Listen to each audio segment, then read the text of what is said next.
Hi guys, recently a lot of people were asking me to come up with some training program of which you're able to do outside the gym when access to the gym is not possible. So I have designed this training program of which a backpack is involved, so you can maintain a full body workout circuit while the gyms are closed or when access to the gym is not possible. In this workout, there are 4 things that you need. The first one is a medium-sized backpack, which should be easily found in your home. Secondly, you like to have some large reference books or plastic water bottles filled with water in order to add resistance to the backpack for some of the exercises. The third thing is a metal or plastic rod, of which you can find in many household utilities such as a laundry rod or a floor mop. As long as it is a stable, sturdy stick, then that's fine. And finally, you'd like to have a stopwatch to time some of the exercises. So the basic rundown are as follows. There are 8 exercises in this circuit. You'd like to perform the 8 exercises back to back non-stop, aiming for 15 to 20 reps or 60 seconds for certain exercises to start with. After the completion of these 8 exercises, you want to rest for anywhere between 30 to 120 seconds based on your personal ability. And then you can repeat the 8 exercises for a total of 3 to 4 times in order to complete the workout.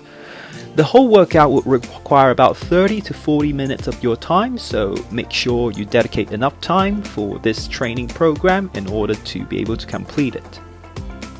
Before we start, we need to do some preparation work with our backpack. As you can see here, inside my backpack, I've got some reference books inside it, or you can use your water bottles if you want. Behind those reference books are some old clothing or bags of which you're required to put in order to stuff the backpack. So then the backpack will be more stable and it will not be wobbling while you are carrying it for certain exercises. This would allow you to perform the exercises in a much more efficient manner, and you'll be able to maintain stability in order to target the right muscles. So the first exercise in this program is the split squat. If you've been training with me for a while, you probably have been doing this quite frequently already. So set yourself up with one leg forward and one leg backwards.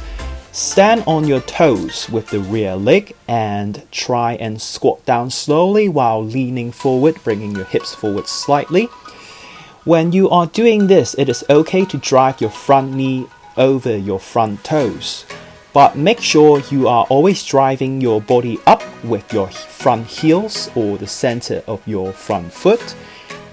You can imagine there is a pen or finger that's in between your front thigh and calves at the back of your knee. When you are squatting down, try and squeeze that imaginary finger or pen as hard as you can before you drive yourself back up. Try and make sure the center of gravity always remains in your front heel or middle part of your front foot. Then that will be the best. The tempo would be 3 seconds on the way down. Try and pause at the bottom before you drive back up in 1 to 2 seconds. Breathe in on the way down and breathe out on the way up. Now we can add resistance to this exercise at home by wearing your backpack. Okay, so when you put your backpack on, make sure you pull the adjustment straps so then the backpack is not way too low at the back of you. The backpack should be high up in your lower or mid back while you do this exercise. If it is way too low, then you'll lose stability.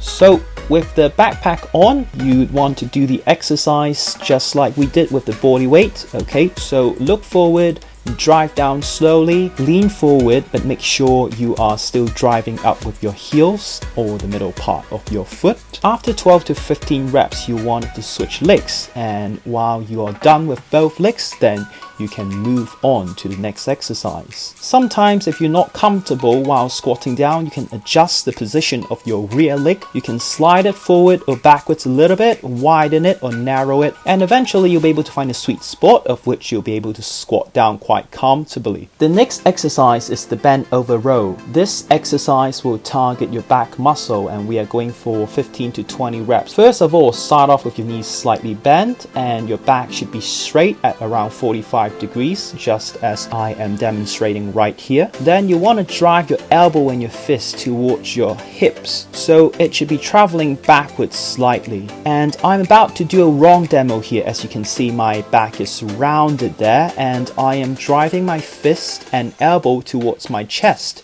Now, if you are doing this, then you will not be feeling your back muscles that much, but rather a lot of tensions will go onto your shoulders, so try and avoid that if possible.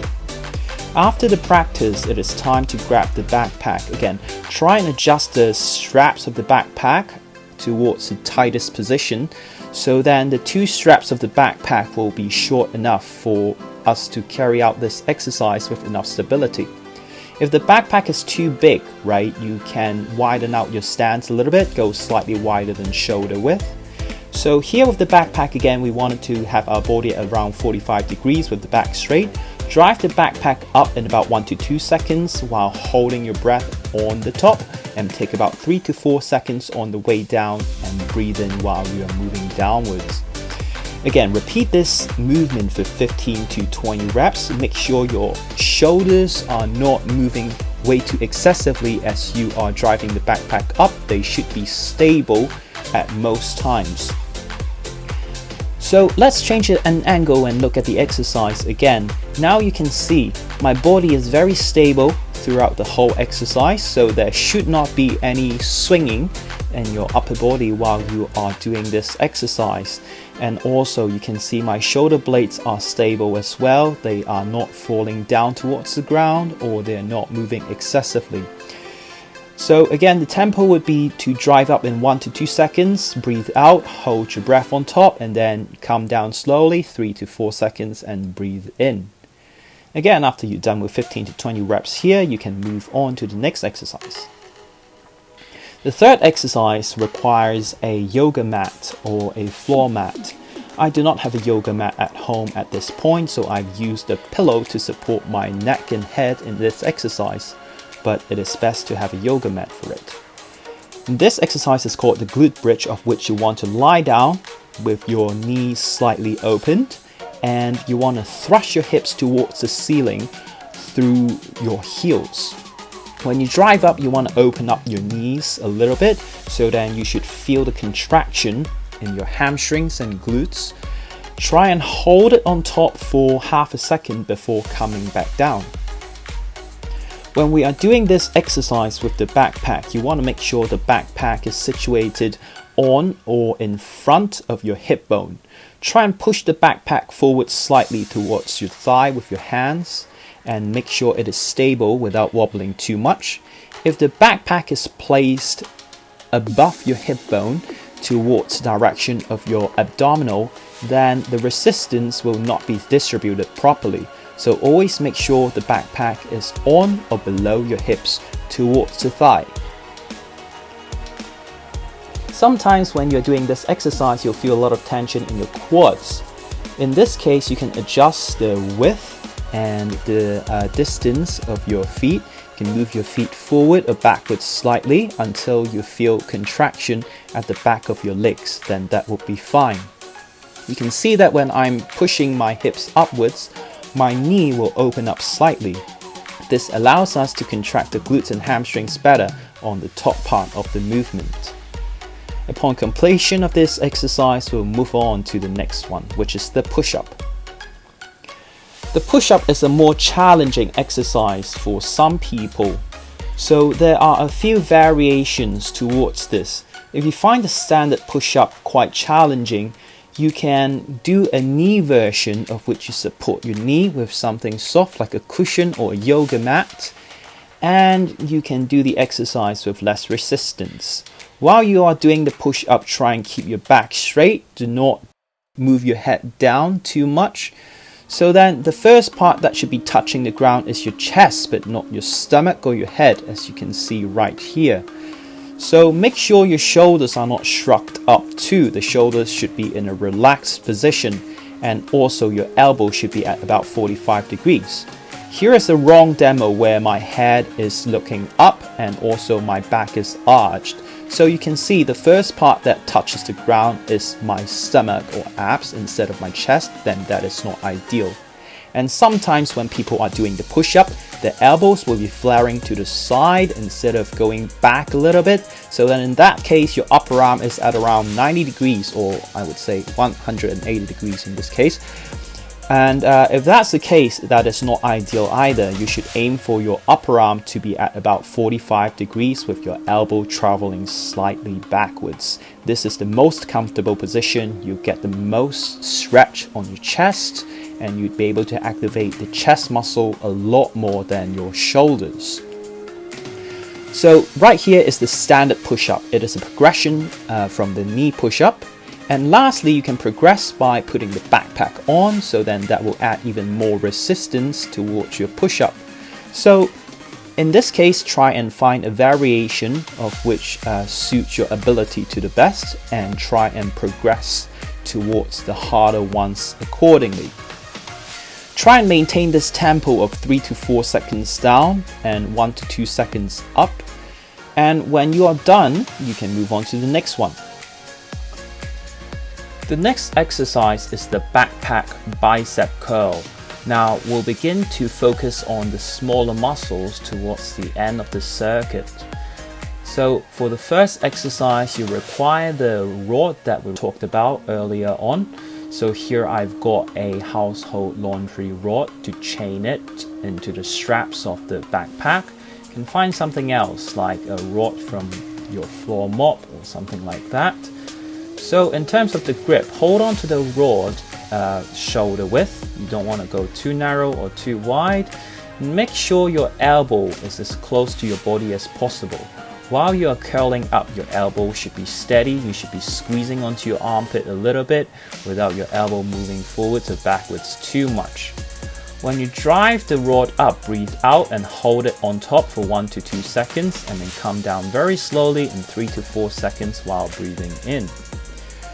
The stance can be slightly wider than shoulder width if your backpack is large, so that way the backpack won't get into your way when you're curling down. And sometimes when your backpack is too big, you might bump into part of it, causing a bit of instability when you do this exercise. In this case, you can lean forward slightly with your abs tight and your back straight while doing it. In this case, your backpack won't run into your way and you'd be able to perform the exercise in a much smoother manner. Remember to perform this exercise controlling the speed.